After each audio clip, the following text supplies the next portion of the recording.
Got a DM today. Here's the DM. I need some feedback, Amit. I have 13,000 shares of Palantir at an 11.98 cost basis. I'm thinking of trimming 30% of the position to buy a lake cabin in Kentucky. And he said I can visit because I was wearing a Kentucky sweater today.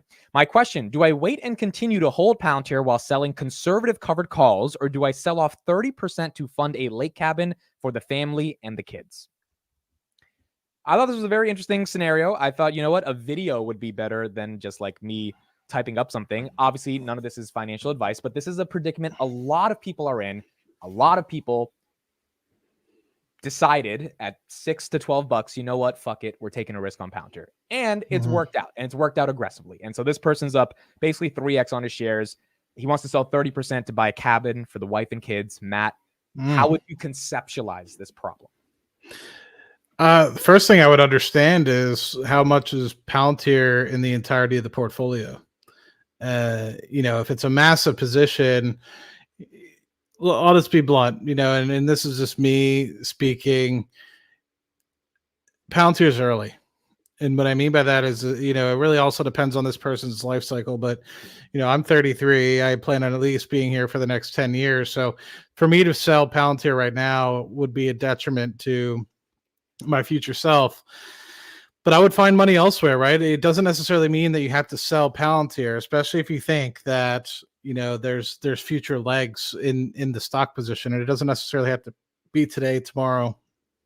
I think 10, 15 years down the road, are you going to hurt, mentally feel bad about the choice that you make by selling potentially 30% by, let's just say, looking back in 15 years? I know I would. I've already regretted not buying more when I was so convicted, to only have 4,500 shares. I'm kicking myself in the butt.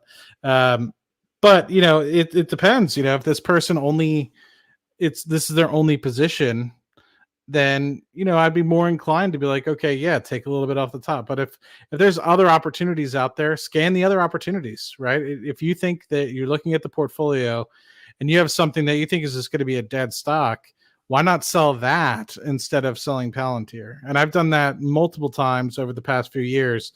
Pepsi, for example, is a prime example. I held Pepsi from the $90 range to almost the $200 range until it pulled back, or maybe it got to $190 or something like that. And I ended up selling it at like the $180, $185 range. Not that I hate Pepsi, but I looked at the stock and I said, is this really going to triple or quadruple in the next 5 to 10 years? And I said, no, this money is better allocated to something like Rocket Lab, to something that will continue to grow. And so I took that strategic choice. Now, I think everybody on here knows that over the past 2 years or so, I've bought 2 rental properties in New Jersey, and they're doing quite well. I never sold a single share of Palantir, Rocket Lab, any of the things that I'm highly convicted in. Why? Because, I personally think that they're going to do really well. But keep in mind, I don't know if this person's going to rent this out. I don't know if it's an investment. I don't know if it's just for the family's sake. If it's a significant amount of money, 30%, you're still keeping 70%, hopefully, of the Palantir position. You got to live your life sometime, right? Especially if you're, say, in your 50s, 60s, you have to consider the quality of life that you have with your family, friends, others. I even see it now going into my early 30s being like, man, I see time slipping away. My 20s slipped away because I was working extremely hard. Now I've got to where I am. But take that time to live, like Amit, for example, he's going to start traveling to different states and start to meet up with people because he wants to make those connections. It's not, if he was, actually trying to make money and trying to do all, he would probably just stick to doing YouTube all day, every day and not leave his house. Right. But he's trying to make those connections. He's trying to live. He's trying to have a good time. So, I mean, you have to balance, and nobody can answer that question for you. But what I would say is take the opportunity to say where you are in your life, where you are in your portfolio growth, your maturity, and say, in 10 years' time, would I regret selling 30% of my Palantir position, or would I regret not spending more time with friends, family, etc., by buying this cabin? And I think hopefully if you sit on it for a week or so, you'll be able to come up with the right answer for you. So we had Chad in the chat says, buy the effing cabin. Which one of the remaining 3 of you, we'll get to all 3, but which one of you immediately agree with that sentiment? Arnie. Okay, Arnie, go ahead. I think it is important to recognize that investing is not only about the stock market, but literally every decision that we make is an investment. Like imagine Palantir helping decision making in war, in the corporate environment. Every decision is an investment because every decision has a lot of effect that come along the way. And unless someone is a professional investor that wants to, okay, like the goal is I need to build like an investor path. In a moment like this, I think one should need to realize, okay, there are some investments that are monetarily difficult to judge, but as well as important. So, connected to what I said previously, is the investment into an effing cabin worth more, not monetarily, but in the overall value for you, also in terms of memories with your kids or something like that? Or you just need to follow, is a better investment for you to keep building wealth because you have different priorities in life. I think while we can agree that there is an objective trade-off that could be calculated, the real trade-off, the real investment is very personal because everyone's position is very different. So, for instance, if I had a family, I would prioritize the effing cabin. If I were alone, I would say, okay, I just need to be in the condition that I want to keep doing what I'm doing.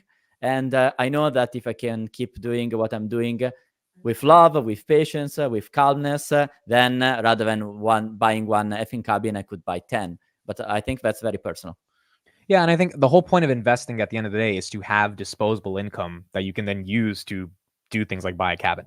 And now maybe a simple solution is, hey, rent a cabin for a weekend or something, right? Like just to get the feel of it, but so you don't have to let go of all the shares. But if you legit want the cabin and a stock is up, it's up 300%. One thing I think we all have to remember is Peter Thiel, the co-founder of Palantir, that guy knows how to sell. He sold the Facebook IPO after having like a penny average on his shares because he was the first seed investor. He's sold Palantir many times. He sells private stakes on the secondary markets all the time. Like he is a professional seller, and I think he sold all of his or a majority of his Bitcoin. He said a couple months ago after buying it at 30,000 in October 2023. He doesn't care. He'll take profits and he'll go to the next thing, and he'll know not to get emotionally attached to stuff. So I think if you're not selling off the entire position, it's not a bad thing if there's this life thing that really matters and it requires freeing up a little bit of capital. Amir, your thoughts on this person's situation? I don't know the guy, but it kind of sounds like he's asking you, Amit, do you think the price will keep going up? Should I hold on or should I start trimming? And, just the fact that he's asking you makes it sound like he's ready to trim in a sense. Agreed. And in general, if I am uncertain about something, I would lean more into like trimming in general. I don't know this guy's position, but isn't there a saying that there's a good hack like flip a coin, not for the coin to decide for you, but because when the coin is in the air, you'll realize what outcome you're actually hoping for. So that's a good way to go about it. And what wait, they say, hold on. Can we do that on earnings? Like, can I flip a coin before the results come out and then like keep that in mind? Well, we always want earnings to be good. Like not just for Palantir, for every stock. I'll do this I'll make it a game every live stream. We'll do like what you hope. Like I hope the earnings are trash. No, I hope is that an option? Maybe for Snowflake. No. The point is, you flip the coin when you can't decide, and while the coin is in the air, you start to hope for one over the other. So that's like the whatever.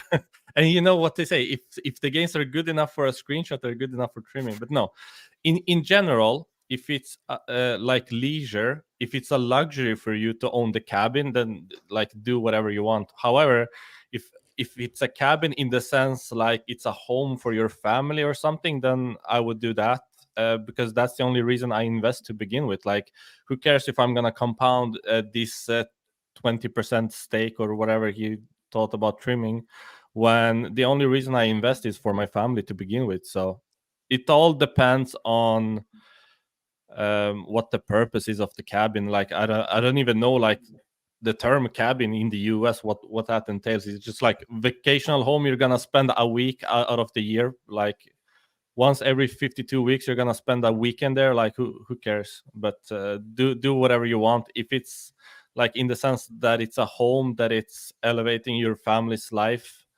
and that you need it for that purpose, then yeah, sure, I would do that. But again, I don't know your situation, but it more sounds like you are asking Amit to predict, Amit, will the stock go up? Should I hold on, or should I start trimming? Yeah, that's my take anyway. Garcia, what would you think about this situation? I gotta agree with Amir. Like it does sound like it is. It's a question, but he's actually asking that, and I think what Matt was saying, as far as depending how much of a percentage it's taken in his portfolio. Like let's say if it was me, like I'm all in, and I've been really wanting to buy this cabin, I would do, and for me, I'm definitely one to think it's not always just black or white, like 30% or zero. I would go maybe 15 or 20% and then finance the rest. Take out a loan and then use a nice chunk to pay off a good amount, but still remain, pretty long in the stock if that's what I believe in. But if he's secretly having doubts of the stock price, like he's getting nervous, he's getting scared, then yeah, it does make sense to trim a little, to kind of ease that anxiety while he keeps studying the company or the stock, and he gets that conviction. Because for me, I've always said you have to be invested as much as your conviction is invested, because if you have more money than what you believe in, you're not going to be able to sleep at night. You're going to be nervous about your money. You're going to be scared. You're going to believe any FUD that people spread online. You're going to be scared for your net worth. So I would be leaning towards getting the cabin if it's something that it's going to be for his family.